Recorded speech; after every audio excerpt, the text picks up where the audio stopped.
ఓం నమో భగవతే రామకృష్ణాయ. శ్రీరామకృష్ణ పరమహంస చెప్పిన కథ. అడవిలోకి కట్టెలు కొట్టడానికి ఒక వ్యక్తి వెళ్ళాడు. అతనికి అక్కడ ఒక సాధువు కనిపించి ఇంకా ముందుకు పో అని చెప్పి వెళ్ళిపోయాడు. అలాగే అతడు ఇంకా ముందుకు వెళ్ళి చూస్తే అతడికి మంచి గంధం చెట్లు దక్కాయి.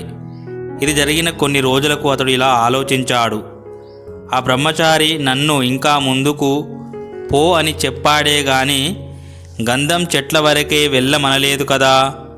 ఇలా యోచించి అతడు ఇంకా ముందుకు పోగా అతడికి వెండి గని కనిపించింది.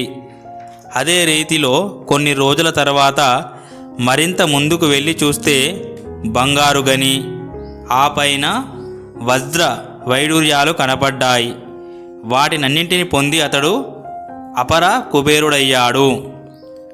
అలాగే మన ఈ సంసారంలో మొదట మనము సకామ కర్మలు చేస్తాము, అంటే కోరికలతో కూడుకున్న కర్మలు చేస్తాము. అలా చేస్తూ భగవంతుణ్ణి ప్రార్థిస్తూ ఆ సకామ కర్మ నుంచి నిష్కామ కర్మ ఆచరించగలిగితే భగవంతుడి పట్ల ప్రేమ ఉదయిస్తుంది. క్రమేణా ఆయన కృపతో ఆయన్ని పొందవచ్చు, భగవంతుడితో మాట్లాడవచ్చు కూడా అని శ్రీరామకృష్ణ పరమహంస మనకి చెప్తున్నాడు. అంటే ఆధ్యాత్మిక జీవితంలో సాధనలో మనము నిత్యము జపము ధ్యానం చేయడం వల్ల మనకు అఖండమైన శాంతి లభిస్తుందని తెలుపుతున్నాడు.